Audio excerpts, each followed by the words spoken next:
I've got a little like thought experiment to play with you. Okay. All right. So Sounds dangerous. Come back for more torture. And today, all about why. And effectively, what we're saying is, why should your prospects and customers listen to you across social channels and across anywhere else that your messaging might hit them? So I've got a little like thought experiment to play with you.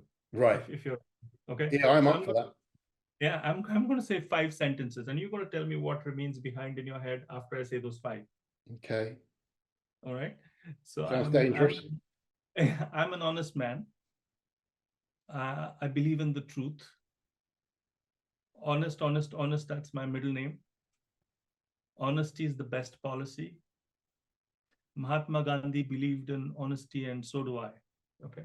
So I've said my 5 sentences. What remains behind in your head? Honesty. You're just being kind to me. Actually, a part of you is thinking, what?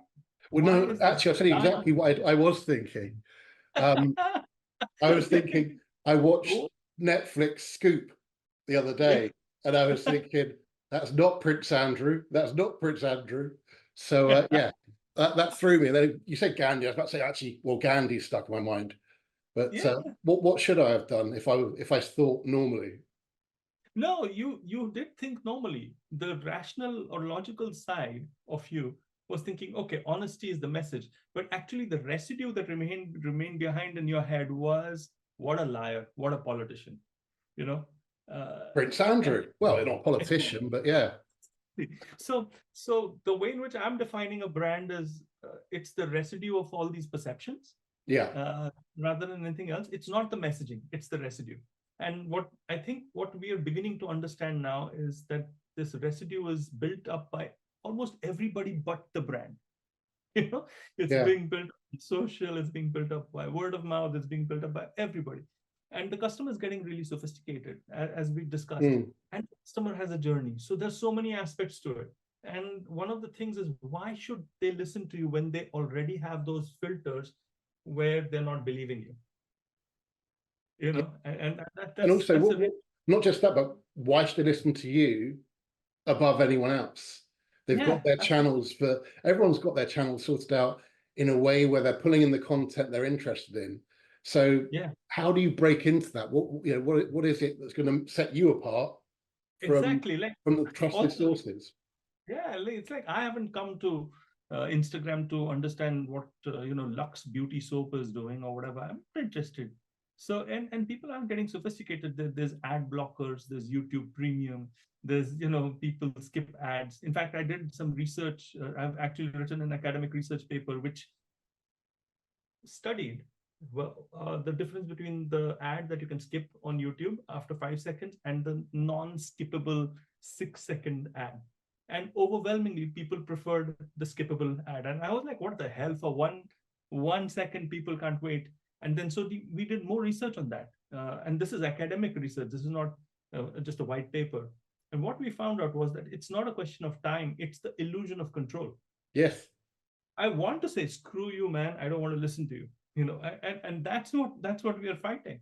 Yeah. So I think that is literally the world that we are living in. It's a very commoditized world where the customer is sophisticated and changing all the time. And so why should they listen to you? Yeah, no, I couldn't agree more. And I think as soon as you put choice there, and if your message isn't hitting, and that you haven't got that hook, that emotional hook in early, then they'll skip, they'll shut down the website, or they'll go away somewhere else to find the glitter. Absolutely.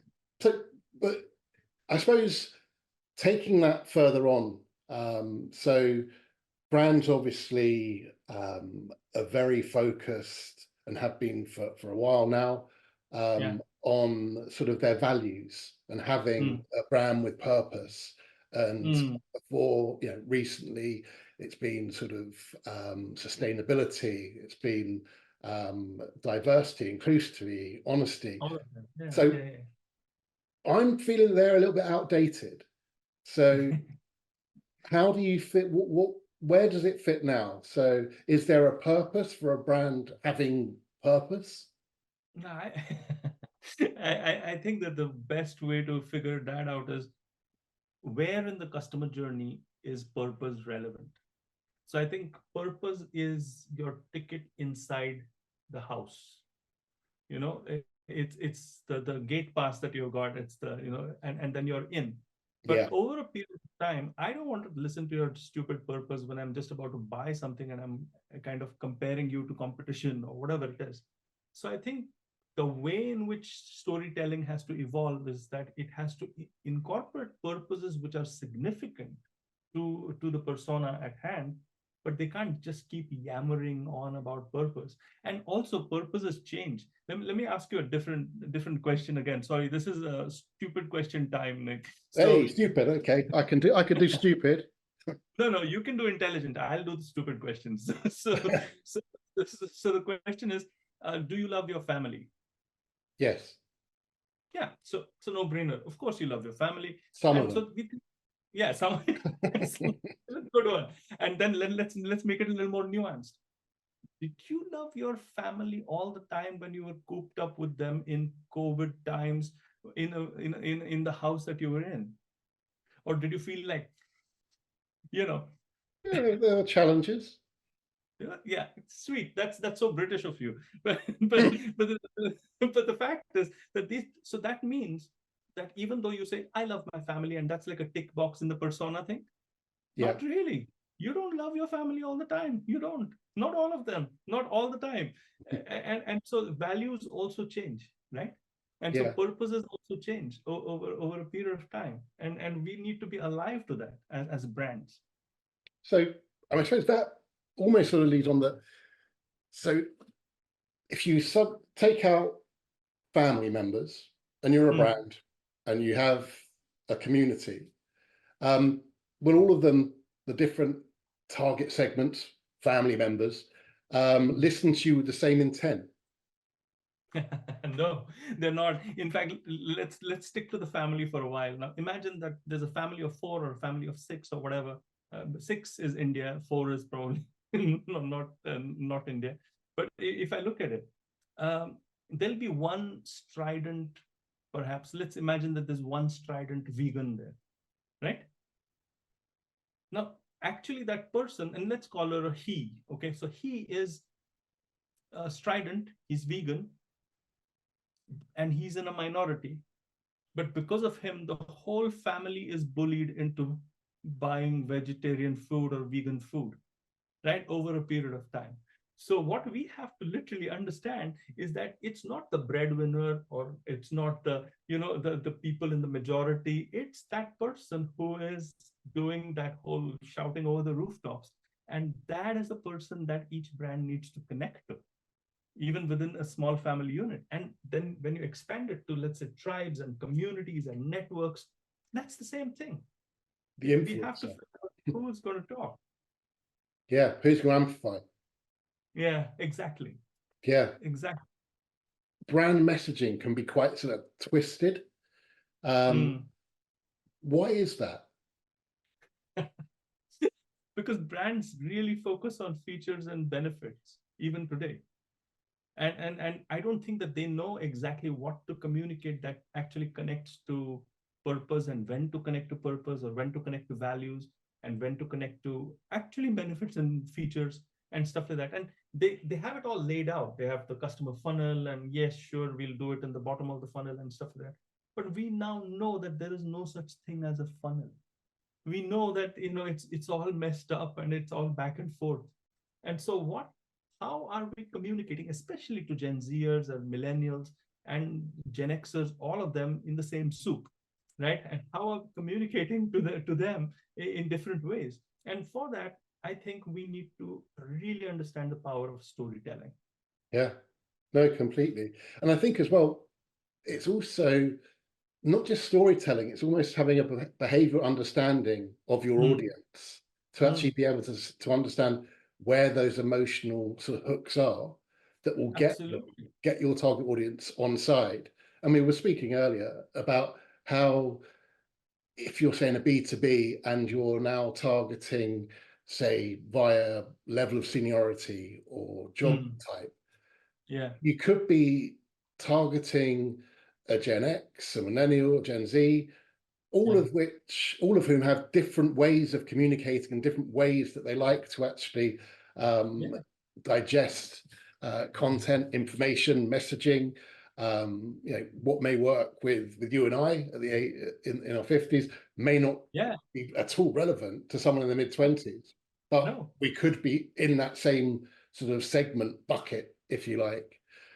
So I think, so would you say that actually studying the human mind, understanding behavioral, is now becoming paramount?